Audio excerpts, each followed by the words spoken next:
another fucking video. Evil wife poisons husband to steal $37 million. What the fuck?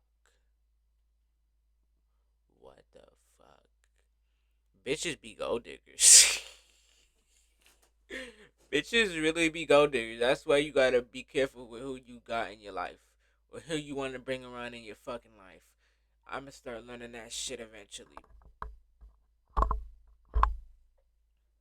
Cause I'm good off a bitch right now. I'm good off a bitch. You can miss me with that. But because I put myself first. But let's get into this. See what the fuck He going gets on. his inheritance this afternoon. That's why we're moving. We're gonna pay all our bills off that we need to pay off, and then take a long vacation. Less than 24 hours from this footage, Ina Thea Kanoyer's husband, Steve Riley, was life-flighted to the hospital due to a sudden sickness that immobilized his body. Within an hour of being at the hospital, he would pass away. I thought everybody knew. I'm sorry. Oh my God! What the cop doesn't realize at this time is that Ina is a very good actor, and she knows far more about Steve's sickness than she leads on. You see, Steve was less than an hour away from cashing in a $37 million inheritance payment when he became fatally ill. And as the multi-week investigation would progress, Oh shit. hour away from cashing in a $37 million. She knows far more about Steve's sickness than she leads on. You see, Steve was less than an hour away from cashing in a $37 million inheritance payment. God. Oh my God. You really gonna poison him? Dude. Just let him cash that shit in. She not smart. She a dumb bitch. She a real dumb bitch. For sure. Like, I'm not on that gold digging shit. But she could have, like, you know what I'm saying? She would have been good. You know what I'm saying? Like, this is a dumb bitch. Payment She don't know when shit. he became fatally ill. And as the multi-week investigation would progress, detectives would quickly discover that Steve's death was due to poisoning. Someone had killed him, and everyone close to Steve all had dire needs to claim his newfound fortune by any means necessary. It was like, And if I was that nigga, bro, what I would have did, me personally, I would have cut everybody off. The rest of the 24 hours, nigga, you're getting cut off.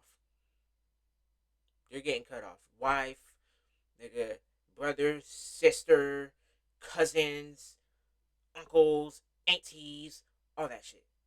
You're getting cut off for 24 hours. Once that 24 hours hit, I'm cashing that shit in.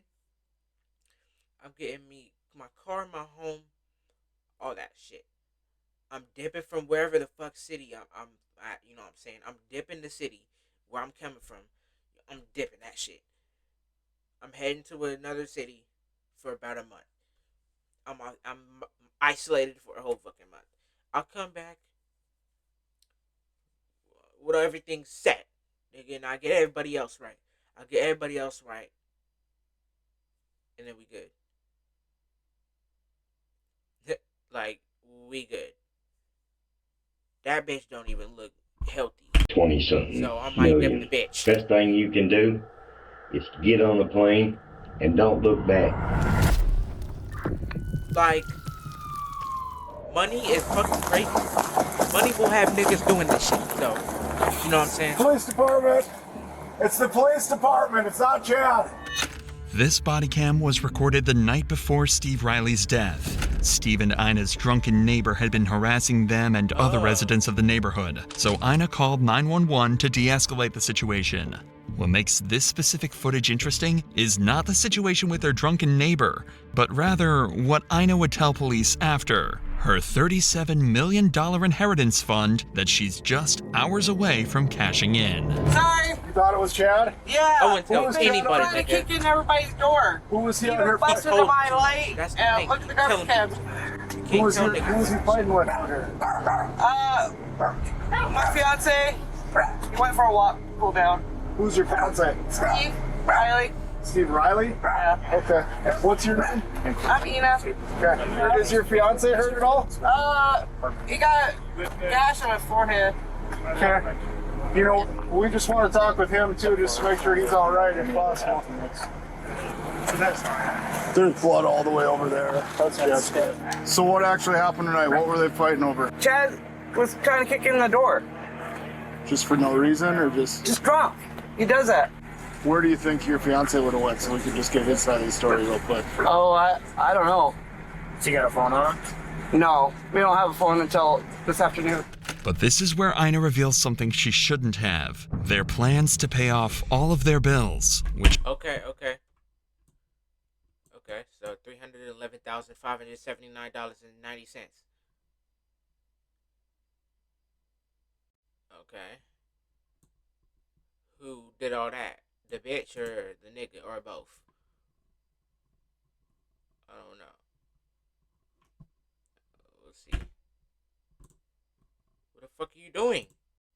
had over the years been racking up. And she does this for one reason: to brag.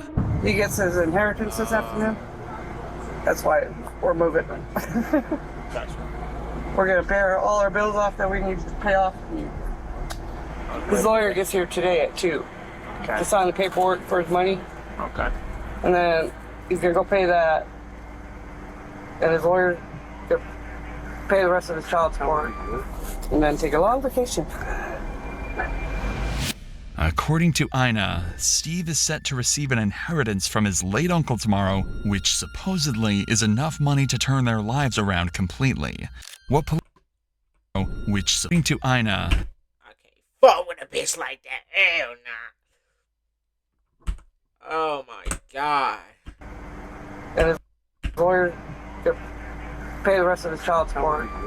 And then take a long vacation. Fuck with a bitch like that. his late uncle tomorrow. Police don't realize at this time is how enormous this inheritance sum really is. In 2016, Steve's friend had received a call from a man named Marcus Riley, who claimed to be Steve's long-lost uncle from Ireland. He had explained that he finally wanted to get in touch with his nephew, Steve. After connecting with each other, Steve had learned he was in line to receive an inheritance upon his uncle's passing, which was a sum of over $17 million at the time. This was enough to permanently fix the financial struggles he and Ina had been dealing with. A couple of years later, 4 months prior to the footage you just watched, Steve would learn of his uncle's passing from a British lawyer who had contacted him. Additionally, he would learn that his $17 million inheritance had grown to over $30 million due to his uncle's successful investments over the years. That's why Ina cannot hold herself from boasting to the police. Tomorrow, they plan to meet with their lawyer to officially sign the documents and claim the Wait. That's why Ina cannot hold herself from boasting to the police. Tomorrow, they plan to meet with their lawyer to officially sign. Who the fuck is she? Get the fuck back. Like, what? Does she have, is she required to go or some shit? Is she like wife or something like that, this and that? Because what the fuck are you doing? You're not part of the, bitch thinks she part of the team.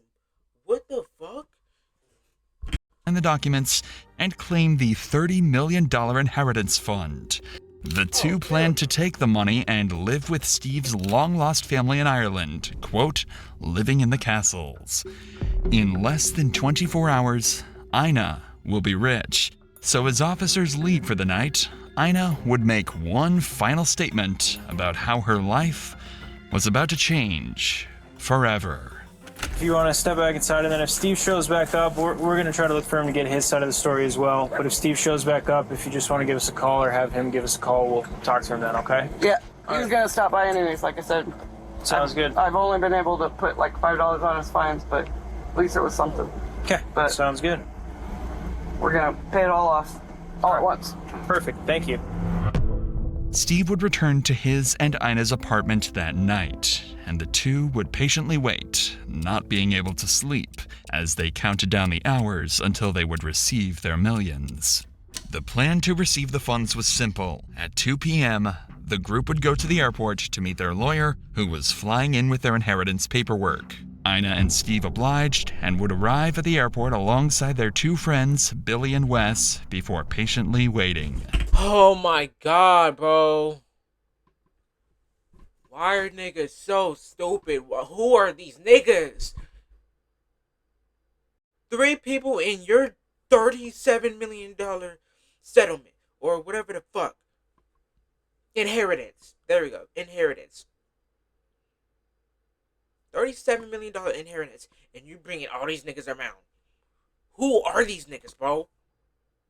Shit. Like, I got you once I get it. Or, like, once I get the fuck away and see what the fuck going on. Plan everything out. Maybe I can come back and get y'all right. Always gotta bring somebody in, you know what I mean? However, while they were waiting for the lawyer's arrival, Steve would become extremely sick. He would claim feeling drunk, even throwing up in the airport bathrooms. His heart rate was rapidly increasing, and his condition worsened to the point where Wes decided to take him home to help him treat his sickness. Ina would wait at the airport for the lawyer to arrive. However, he would never show up. And after a couple of hours with no lawyer, no money, and a sick fiancé, she would return home as well. Everyone believed that Steve had suffered from a heat stroke as a result of working on his truck for hours that morning. But Steve's symptoms were far more fatal than the heat strokes he had received in the past, even experiencing fatal signs of kidney failure throughout the night. And in the morning, Steve would become completely unresponsive, forcing Ina to call 911. 911, What? Of your emergency? My husband's really sick. He got heat stroke yesterday, and now he's not waking up. And come on, wake up! What's the phone number Hey! you're calling from? I don't have a phone number. It's a phone that never got finished getting set up. Come on, babe.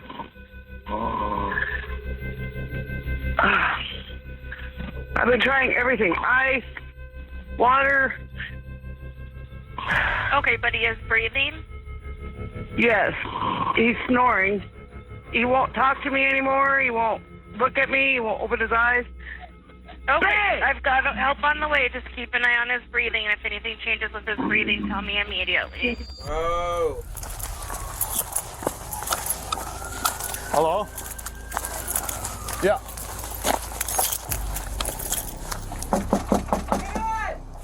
It's Officer Sullivan, Minot PD.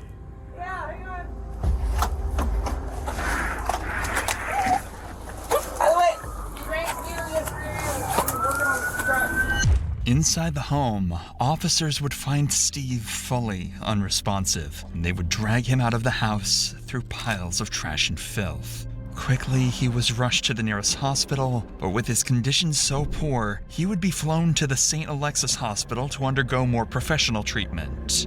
But before we get to that, I want to help you protect yourself. I don't give a fuck.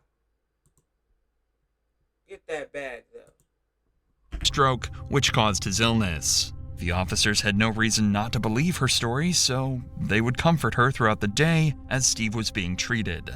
Unfortunately, Steve would never again regain consciousness. Bro. This is Billy Burkhead, Steve and Ina's neighbor, and he was with Steve and Ina the entire day of his sudden sickness, even working on the truck with Steve and traveling with them to the airport. Billy simply refused to believe that Steve's death was caused by heat stroke, especially... Maybe not that bad. Maybe I'm overreacting. You know what I'm saying? But still, bro. You can't have everybody. Since Steve seemed perfectly fine all day until they reached the airport. Instead, Billy suspected something far more sinister and wanted to share his theory with the detectives.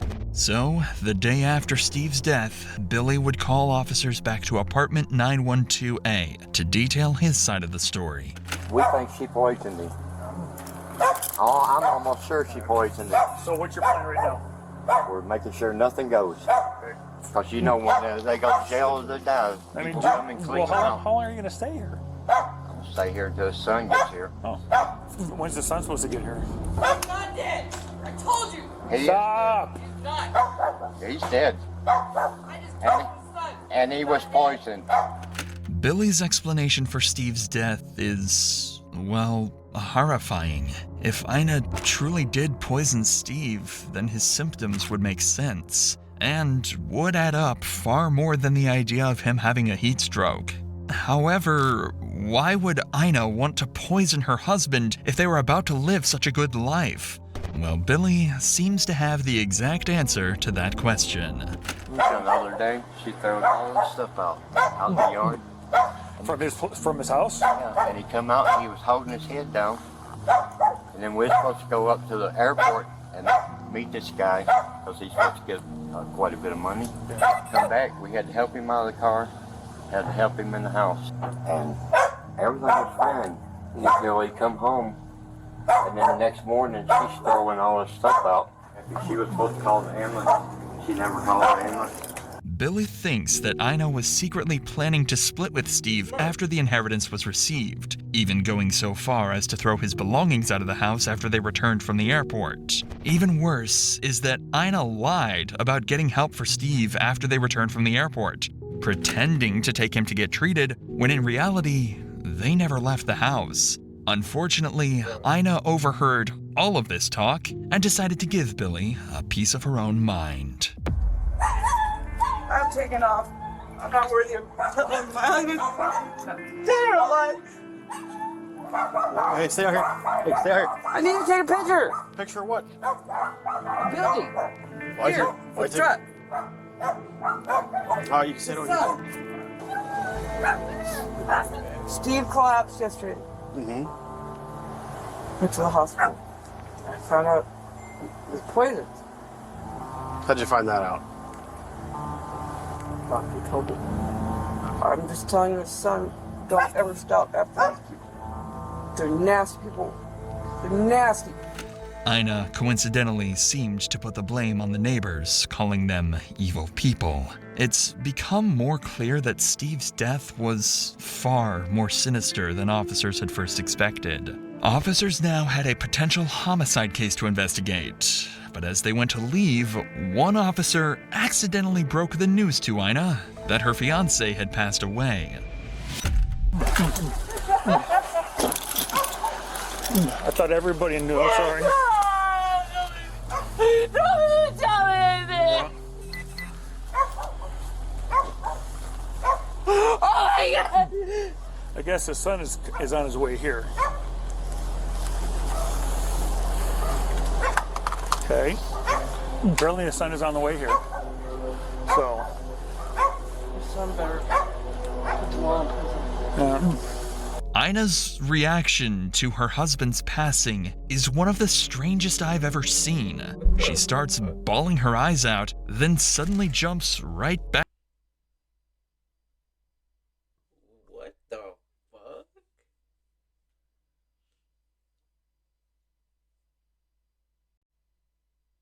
Oh, you know this bitch is wrong. You know this bitch is devious.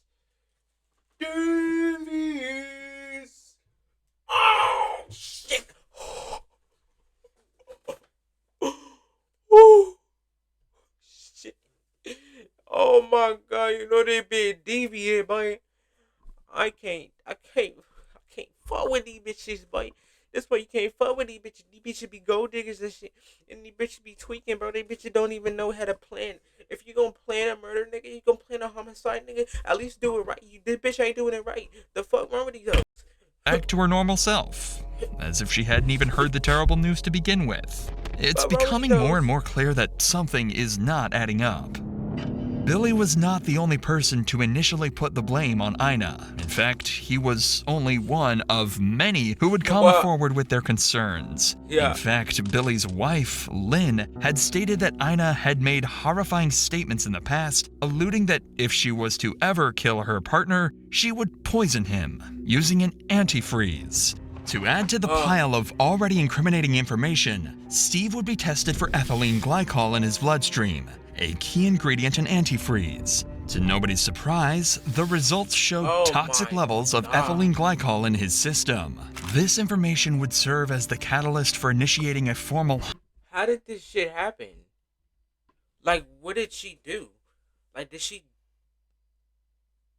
put it in a drink or something, or what? Because won't you smell that shit, antifreeze? Won't you smell that shit? And won't you see that shit in the drink? Like, what happened? Did she put that shit in his mouth when he sleep or something? Like, what the fuck going on? This shit ain't adding up, bro. Homicide investigation into the death of Steve Riley. Following the commencement of the investigation, a series of intensive interrogations would be conducted with all parties connected to the incident, including Ina, to ultimately solve Steve's murder. However, before that, Ina would launch a plan of her own.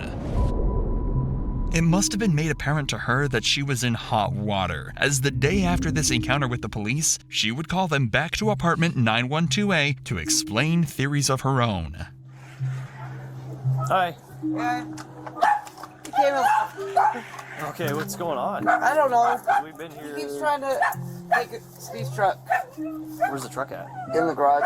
Is this the paperwork on the thing? Or? No. This is property that Steve was buying. Oh my god. After his inheritance got here. I think he left it to his son, but I had to Google where to go to get his inheritance switched over to the people he left it to. I don't know. The day he was supposed to meet his lawyer, apparently, I thought it was heat stroke. Apparently he was poisoned. I'm finding out. With antifreeze. Alright. And I don't know how to get a hold of the guy in London with his inheritance. He should be here in town. He never showed up at the airport. So, trying to figure out why. Ina seems to conspire to the idea that Steve may have drank the antifreeze himself, or that someone may have poisoned him. However, This shit ain't right, nigga. If I was the cop, nigga, I would have put that bitch under arrest ASAP. You know that shit ain't right. You know that shit ain't right. Talking about some he drank the antifreeze, nigga. When he finna get $37 million. You got me fucked up. You have me fucked up. despite all the suspicion being thrown her way, she can only stay on track for minutes before going back on tangents about her inheritance fund. It was clear at this point that somebody had poisoned Steve. The idea of this being self-inflicted was unlikely, as Steve had a life-changing amount of money waiting for him, and would have had to drink the antifreeze just hours before going to claim the cash. Clearly, Ina can be made out as the lead suspect due to the amount of fingers being pointed her way, but the other potential suspects should not be ruled out either. With this in mind, officers would bring their first suspect in for questioning, Rebecca. Rebecca was another neighbor of Ina and Steve's, who was very involved with the entire case so far, pitching her opinion to police whenever she could. Rebecca was brought in primarily to add to the pile of evidence to confront Ina with later, but as the interview would continue, strange red flags would arise from Rebecca's odd personality. You guys know my daughter? Kayla? Yeah, how's she doing? Yesterday, God works in mysterious ways. She was arrested, released. She said, this is, the demons that are in her, the spirits that follow her, was able to change her butt cheek. Oh shit! So maybe they'll the stop demons following come her. out at night. Yeah, well, hopefully she gets the help she needs. I pray she does. Starting off a homicide interview explaining how demons left your daughter's butt is an interesting way of proving your innocence. But the detective isn't here to judge, rather, to get to the bottom of Steve's death. So he'll ignore these strange remarks. Obviously, it sounds like you might know some things. I'm a nosy neighbor. It's good. I like it. Well, I know what cars belong, what cars don't, who lives in my neighborhood, who doesn't. Yeah. So yes. That's good. We're investigating Steve's passing just because it sounds like maybe there's something I suspicious about all what I happened. know, whatever I know. How long have Steve and Ina lived there that you know of? Approximately 2 years. Okay. How is their relationship that you know? The first year was, Steve was looking great, doing great. The past year, I don't know if she suffers from mental illness at times, but her mental state went downhill the past year. Okay. When you lose weight, when you're not acting right, shady stuff going on, you're not working. Yes, he was. Okay. And it got worse the past couple months. Okay. It seems as though Steve's life wasn't as straightforward as initially thought, having drug issues, weight loss, and possibly depression. Whether or not Ina was a large contributor to these deteriorating issues is something they will soon learn, as this interview would become a pivotal piece of evidence, laying the groundwork to dismantle her defense entirely during the interrogation. And it got worse the past couple months. You think likely that seems Probably. like whatever. Okay. Yes. What do you think she was using? Yeah. Okay. And alcohol use too. Okay. Yes. Both of them with Yes. alcohol? Okay. So Steve had mentioned before, like in the past, about getting money. Yes. How many? Like 2 million. The amount Steve had planned to receive was something he kept very secret, often lying to people like Rebecca on how much he was actually getting, as we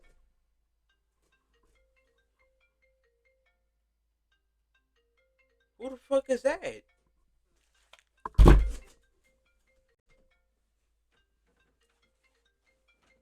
this? Bro, California numbers? Man, I'm not there. Damn. Just random niggas just calling me. We in the middle of the video. Stop fucking calling me. D&D on this bitch. Damn. We'll soon find out this number was much, much larger than 2 million. His uncle passed away, yes. First, he said he was going to leave it to Ina, and then they were fighting, and a couple months later, he said he went back and changed the will. He told me, he was like, don't tell Ina, but I changed it. This statement from Rebecca would explain what Ina was talking about last time she spoke to police, and how she was trying to switch the will over from Steve's son to herself. If Ina discovered his plan, it would have given her a strong incentive to do whatever it took to change the will back in her favor, possibly by any means necessary. Because it started 5 months, and he told me, yeah, I got a will, I'm leaving everything to Ina if something happens. And then it seemed like 2 months after that, he's like, that ain't getting nothing. Because she's a bitch, he said. So that was yeah. That's how yeah. Was he ever talking about leaving Ina? Yes. Okay. You know, I'm going to get this money and leave her, get my own place, so I'll go back to California. Okay. I met her son last night. Oh, okay. Her son came? No, I'm sorry, his son. Steve's son. Yeah. I'm old. That's okay. He flew in. He came up to my apartment, but as he's leaving, she came up, knocked on my door. When he was up there? Yeah, to get him. I think she was nervous. It was like she was pissed he was up there. And then she's like, I just want to let you know I found the will papers. So she said in front of you that she found will papers? Yes. Yep. Ina clearly had become obsessed with the idea that she was about to live the life of her dreams with Steve's inheritance. But after rumors of Steve leaving her, it seems Ina became terrified that she might not receive the funds and would be stuck with her depressive living conditions. It's now become obvious how these events and Steve's strange death could be correlated to one another. However, as Rebecca had stated herself, she was a nosy neighbor, looking for any rumors or conspiracy theories to help solve the neighborhood drama. I've also cut out over 40 minutes of completely false information Rebecca gave to detectives, which certainly doesn't add to her authenticity. In order to further confirm the accuracy of these claims, 2 more reliable sources would be brought in the following day: Steve's son Ryan and Billy Burkhead. If anyone would be able to give proper insight into Steve's life, it would be these two, as they were by far the closest people to Steve.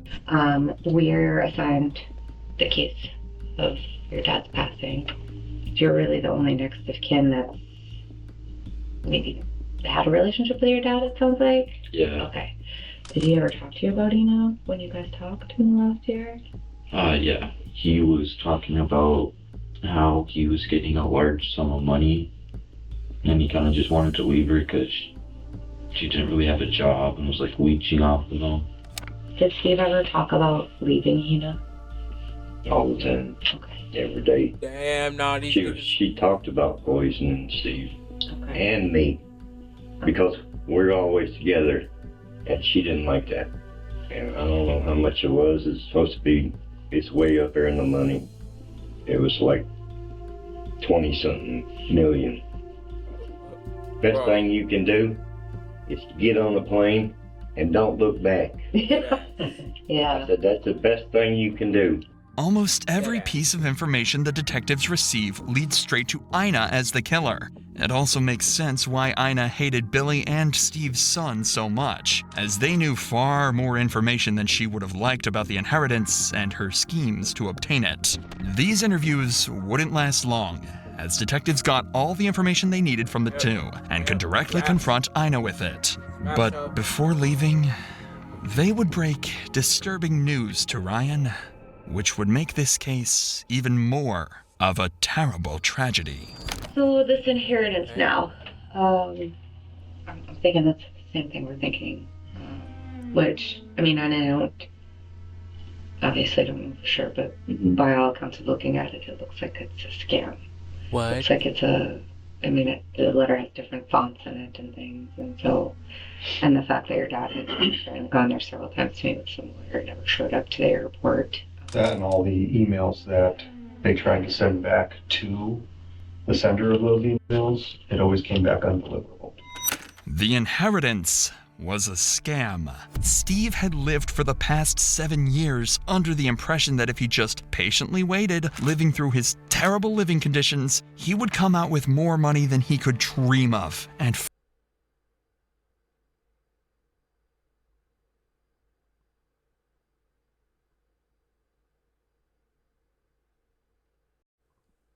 So this nigga, 7 years in hell. He spent 7 years in hell with that bitch. That bitch killed that nigga, thinking that she was gonna get 37 million. And the shit was all a scam. So now the nigga's dead for no reason. finally enjoy life. Even worse was that this very scam that stagnated his life for years may have been the cause of his very own death. With such a pity of a case, detectives would go on to interview a handful of other suspects in order to get as much information as they possibly could to help break down Ina's defense. And after multiple days of interviews, the day finally came to confront Ina with everything they've gathered. But despite all this evidence against her, officers knew they would have a hard time prosecuting Ina without a confession or incriminating statements, and that's exactly what they were determined to get. Inside this cut-down 1.5-hour interview, you'll see some of the most clever interrogation tactics I've ever shown on this channel, slowly dismantling Ina's story until all she has left is an incoherent string of lies. So, like I said, we have been just talking to everyone, like Billy, Russ, everybody that kind of just knew Steve, just to get an idea of like what was going on in his life. So, you and Steve were in a relationship. Yep. Okay, how long had you guys been together? 13 years. Okay. Where did you guys meet? Homeless shelter. In buffet dinner. In North Dakota? Or Washington. In Washington, okay. The detectives would go on to get more information about Ina and Steve's early relationship, but it wouldn't last long before Ina would start conspiring against Billy and others she wanted to paint as suspects. And I begged him to, stay away from. We've even gotten into fights. To stay away from Lynn? Billy and Lynn. Okay. I don't like calling people nasty, and they've seen them worse than Steve because he's tall and mean looking. People were intimidated by him. Okay. Just by his look. So why would you want him to stay away from Billy and Lynn? Because they're really, really nasty people. Okay. Felonies, breaking into places. Okay. I knew they did more than pot, smoking more than pot. Did Steve smoke more than marijuana? No, he's allergic to marijuana. Okay. Me. Did he use other drugs? Not for the longest time. Who was using? Is that? No. Okay. So no. He didn't. After that, after he got the max the last time. Yep. He's like, screw this. Okay. I'm gonna just do what I want and want what I want. Okay. So that's when he started using? I think so. Okay. This would be the first of Ina's lies during this interrogation. She knew Steve had been using long before the incident she described, but in order to make Billy seem like the villain in their lives, she wanted to make it seem as though he was the reason for Steve's drug use. Take note of Ina's body language while she clearly lies. She glances up and avoids eye contact, constantly fidgets and scratches her skin, and most notably, stutters and slurs on her speech as she tries to make up a story. Keep this in mind for the rest of the interrogation, and you'll be able to accurately point out when Ina isn't telling the truth. But now, the police would ask her perhaps the most intriguing question. What exactly did she plan to do with the inheritance money? So when did he find out about this inheritance? I want to say 4 months ago. Okay. So what is the inheritance? I know you had shown that first day Lieutenant Dake and I came, you showed us kind of that letter that was on Steve's phone. Mm-hmm. Is that's the inheritance? That was the letter? Okay. And he was talking to an actual lawyer, I guess. Okay. From London. So this lawyer reached out to him and said he's... I guess. I don't even know how he found out about it. It just appeared. And he was reading that the money wasn't cursed or whatever. Every single person that went for the Riley money over there, even this 21-year-old, had passed away. Clearly, Ina is running out of resources to take suspicion off herself, and the detectives won't take long before making her abundantly aware of how horrible of a liar she is. But for now, they'd like to get some more information on this inheritance, and if Ina would admit to trying to claim it all for herself. It ended up, it was supposed to be 17 million, 17,500,000. So, but with all the properties sold off, it ended up being 37 million. So there was cash and then properties were sold. Yeah. Okay. So I gave all the information. Who was it supposed to be coming from? Who was the family member? Marcus something Riley. Was that a brother or uncle? That was an uncle. Okay. Did he live in Ireland? Okay. How does it get to? Is it starting to be that the lawyer is starting to give him like a time that he's coming to Minot? Yeah. That's pretty much when he kept saying, "I'm going to show up at this time." And Steve would ride down there, and he wasn't there. And then he'd get the email afterwards that he wasn't going to come until later and then later. Okay. The detectives would spend the next 25 minutes trying to understand Ina's timeline for the day they planned to receive the inheritance. Whenever she gave a time for when the group went to the airport, she would conveniently change that time entirely, just a few minutes later. But one detail would stay the same. Unlike her original claims to officers on the day of the murder, she would insist that Steve had never gone to the airport, but rather Wes had gone instead to represent Steve. This was confusing, but Ina's reason as to why Steve couldn't make it to the airport would make just as little sense. Because he was drinking beer all day, he was working in the garage, he was spray painting his truck, with the doors and the windows closed. Barely drinking any water. So he consumed almost a case of beer in... Oh, he can drink more than that. Pay attention to Ina here. She's carefully crafting a story to deflect suspicion, but the detectives came prepared. I've seen him drink a couple cases. But on that day, yeah, it was a case of beer. from probably 6 or 7 in the morning until 2 in the afternoon, so 5 to 6 hours. Does that sound right? Probably. Okay. Did you drink anything else? Just a glass of water and his tea. I made iced tea because he begged for iced tea. Steve had no traces of alcohol in his system the day of his death, proven by a blood test and toxicology. So detectives know, clearly, Ina is lying through her teeth. So I just have a lot of concerns here, okay, and I'm just going to be honest with you. You told the paramedics when they were there that morning or afternoon that he had been drinking till 5 in the morning, that he had been consuming alcohol. That's on body cam. Okay, you said he was drinking all day the day before and that he drank his last drink at 5 a.m. Okay, and now you're telling me tea. That's not what you say on this video. Okay, I want to see this video. Okay, well, I'm not going to show you the body cam. I'm just telling you that that's what's on there. There's reports that Wes came to the house that morning and you said that Steve was at the walk-in clinic. He wasn't at the walk-in clinic. Steve didn't want to see Wes anymore. Okay, but Steve wasn't at the walk-in clinic. He was at the hospital. He wasn't at the hospital. He just left with the ambulance when Wes showed up there. That's not what's been reported to us. Wes was there prior to. Yeah, the timestamps prove that. I want a lawyer. Okay, that's fine. Realizing she's running out of options to defend herself, and with the detectives closing in, Ina resorts to something surprisingly clever as a last-ditch effort, asking for a lawyer. Am I being arrested? Nope, you're not being arrested. We're just talking. So, but if you want a lawyer, we can stop talking right now. That's fine. But I'm telling you the God honest truth. Okay. I don't know what happened. I wasn't there. I wish I was there. I wish I was with him every second of the day that day. I wish I watched every single. But I'm not his goddamn mom. You asked for a lawyer, Ina, so we're just gonna end this now. Okay, I'm not gonna talk anymore. All right. You guys are so unbelievable. Fucking weird.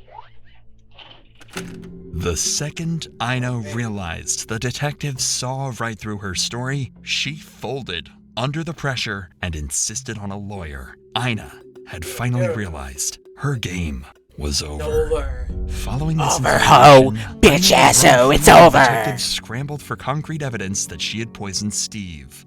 Ina would continue fighting for her innocence, making more deranged theories, such as Steve drinking the antifreeze out of shame that the lawyer was a fraud, or that she had too been poisoned just months prior. Unfortunately for her, police managed to file a search warrant on apartment 912A, finding multiple alarming items. An old Windex bottle without a cap, containing a bright green liquid suspected to be antifreeze, as well as a Coors Light bottle containing antifreeze, found in the garage Steve had been working in that morning. This exact Coors Light bottle was what Ina used to poison Steve with. Antifreeze contains ethylene glycol, an ingredient that makes the liquid taste sweet. By mixing this with tea, Steve was fully unable to tell this fatal substance apart from his typical morning tea. Additionally, by hiding the liquids in the dark Coors Light bottle, Steve was unable to see the bright green color of this drink. With all of this newfound, completely incriminating evidence, as well as the numerous lies and false claims Ina had told law enforcement, she would finally be arrested on October 30th, 2024. Who's Greg? I know. Please lock up my house. Yeah, we'll lock up the house for you. I'll give you the keys, but We'll lock your house up for you. why me? So right.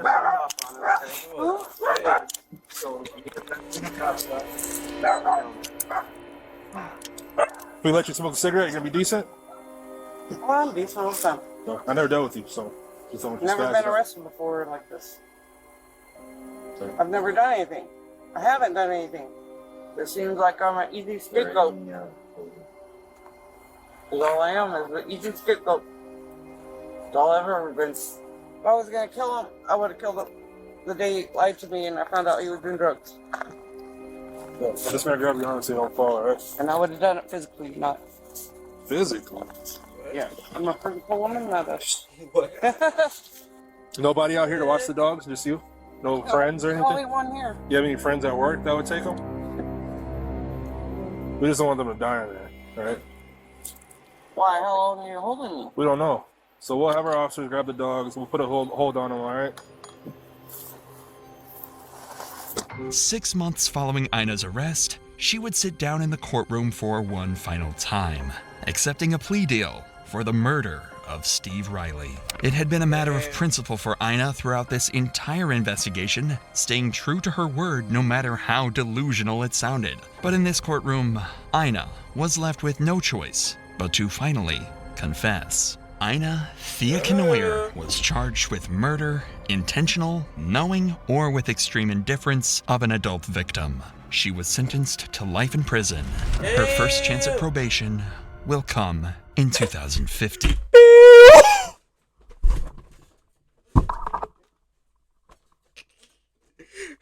2050, ho. What you gonna do now, ho? Look at that face, bitch. Look at that face, bitch. Look at that goddamn face, bitch. I know I goddamn fucked up. I know I fucked up. Now I'm gonna see the fucking city lights again. I'll see raggedy hoes and shit for the rest of my life. In 2050, nigga, not 2015, 2050, I'll see all this extra shit. And look at that hoe. Look at that little hoe. Fuck wrong with you, hoe?